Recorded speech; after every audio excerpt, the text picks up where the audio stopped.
Les vengo a hablar de un tema blando, como es la felicidad, que en el fondo pienso que es la esencia de mi trabajo como terapeuta y coach, tratar de bajarle el sufrimiento a las personas.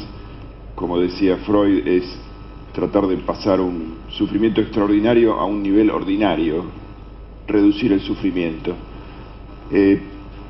Para Einstein, él hablaba de brindarse a los demás, que la felicidad tenía mucho que ver con esto de dar o devolver algo. Yo le agregaría con palabras mías, tratar de, a través de, por ejemplo, el trabajo de cada uno, sean servicios o productos, devolver algo a la comunidad, devolver algo, sentirse útil devolviendo. Él lo sintetizó en ver la sonrisa y el bienestar en los seres queridos. Pero bueno, la familia es una porción de nuestra vida. El trabajo ocupa a veces una porción todavía mayor en tiempo. La vida teóricamente tendría que estar dividida exactamente con regla en 3 segmentos de 8 horas cada uno. 8 horas para trabajar, 8 horas para dormir y 8 horas para dedicarse a uno, a la familia y a las situaciones placenteras o de ocio. En general, mayoritariamente todas las personas que nos consultan, y uno tiene una imagen sesgada porque ve un fragmento de un grupo, pero la gente que nos consulta es gente que está trabajando mucho más de 8 horas, está durmiendo mucho menos de 8 horas y está dedicando muy poco espacio para la familia, para los seres queridos o para las gratificaciones o el ocio. Y el secreto de todo lo que nos pasa está en el cerebro. La verdad que la neurobiología se está comiendo de alguna manera a la psiquiatría y a la psicología, porque los descubrimientos que se hacen en neurobiología son permanentes. Una vez que se sabe que el hipocampo, ese centro primitivo que tenemos ahí en la base del cerebro, que yo ahí lo representé con un troglodita, un cavernícola, es el que nos juega las malas pasadas, porque en la base del cerebro humano tenemos un cerebro igual al resto de los mamíferos, es nuestra parte animal. No nos hemos diferenciado tanto de los monos. Un colega dijo alguna vez en un foro de estos, dijo, los seres humanos somos monos que hablamos, pero seguimos siendo monos. Yo salí a la calle ese día y veía cantidad de gente y decía, ¿cómo se han reproducido estos monos humanos, ¿no? Nos hemos reproducido, estamos creciendo y creciendo en el planeta Tierra. Y les decía, ahí en la base se juegan las emociones básicas, el miedo, la ira y las tristezas. Toda nuestra vida es tratar de aplacar estas tres emociones básicas, que lo hacemos desde el lóbulo frontal. El lóbulo frontal, la corteza orbitofrontal, es nuestro cerebro humano que se desarrolló como un plegamiento. Es como si hubiésemos tenido, un neurobiólogo dice que es como los plegadores de globos infantiles, esos que veíamos en los cumpleaños de niños, que plegaban los globos. Bueno, el cerebro de golpe hizo un track y desarrolló el lóbulo frontal. Y ahí tenemos nuestro ser racional, que está todo el día tratando de mantener a raya las emociones. Porque todos tenemos miedo, en pequeña dosis el miedo es protector, pero cada vez se está desregulando más. El miedo, todos habrán visto cómo nos impactan las noticias. Tenemos que cada vez poner más filtro a las noticias, porque las noticias llegan en forma instantánea, celulares, computadoras, redes sociales, todo tiene una inmediatez, y estamos viendo a un tipo degollado al lado de un crimen, al lado de nuestras noticias propias con todas las del resto del mundo, ¿no? Y esto desregula el sistema de alarma. En muchas personas está desregulado. Yo a veces como prescripción digo, bajen la televisión y el diario, porque hay personas que realmente bajando la televisión, la radio y los diarios se empiezan a calmar.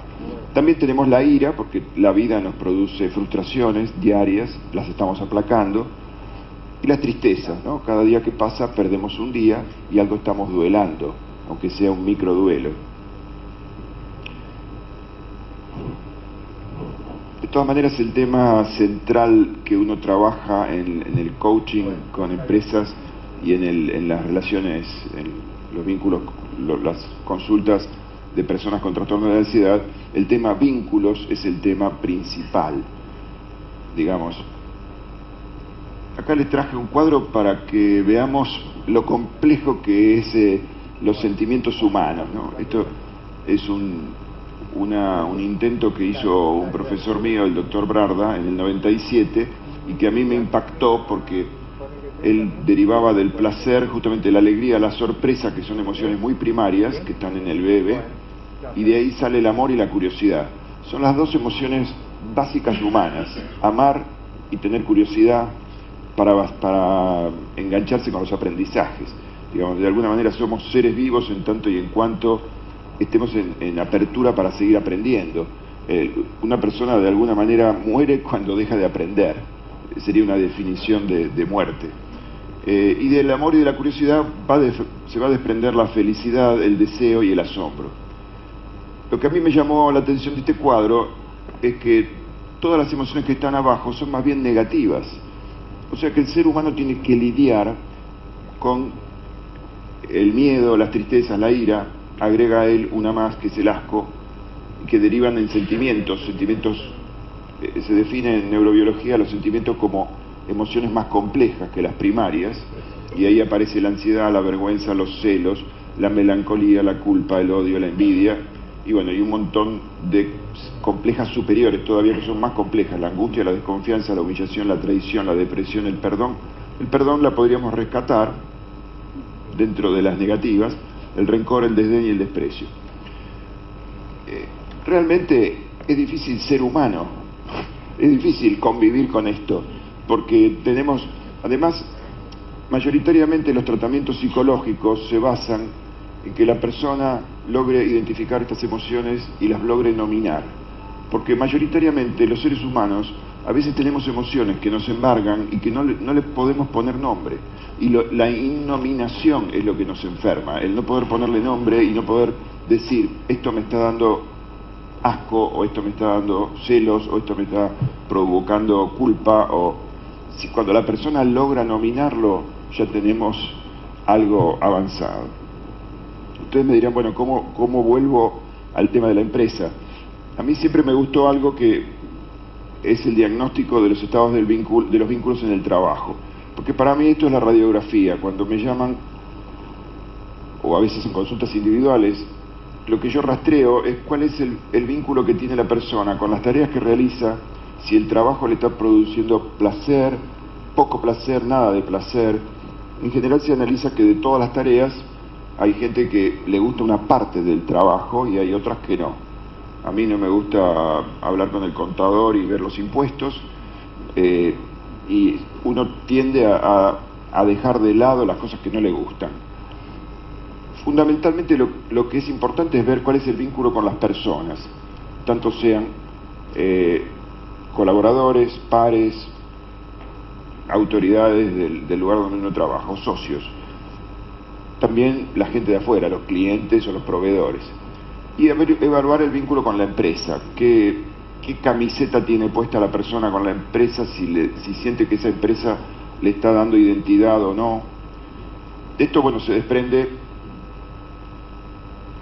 los problemas que puede haber con las autoridades, con los colegas, con los colaboradores, con las tareas, si es fuente de insatisfacción o desatisfacción, y si hay compromiso o no. Y con la empresa, si la empresa está dando identidad de pertenencia y está la persona sintiéndose que está haciendo alguna contribución a la comunidad. Y el ejercicio que a mí me gusta hacer en grupos, y también lo hago con personas que tienen conflictos con una persona, yo les aclaro que esto yo lo hago, por ejemplo, con mi hija, cuando que compartimos el consultorio, y cuando me deja todo desordenado, trato de hacer este ejercicio, que es primero hacerle un elogio, después pedirle lo que quiero que haga, y por último recalcarle lo que quiero que deje que haga, que deje de hacer, que ya no lo haga más. Porque en general uno, cuando monta en ira, lo primero que hace es decir: deja de hacer esto. Las personas en general necesitan primero que las reconozcan.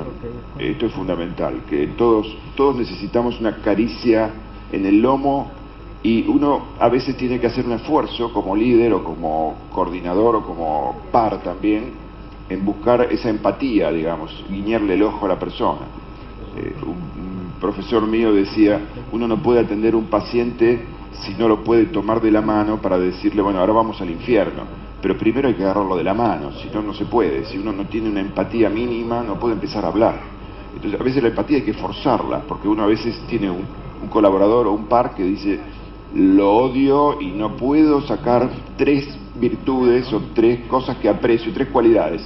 Bueno, pues ahí hay que hacer un esfuerzo, hay que reconocer a la otra persona y a partir de ahí intentar aclarar qué es lo que uno quiere que la otra persona haga y finalmente hacer la crítica o las cosas que a uno le gustaría que deje de hacer.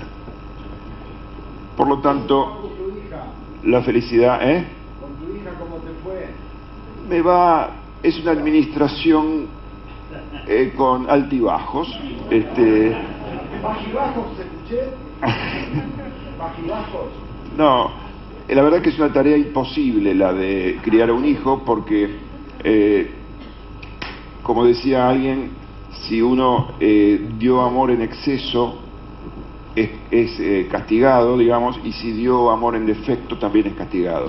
Y el problema acá es el timing y encontrar el ritmo, que el otro sienta que ese ritmo de rabietas con amor o momentos de protección y desprotección que fueron justos.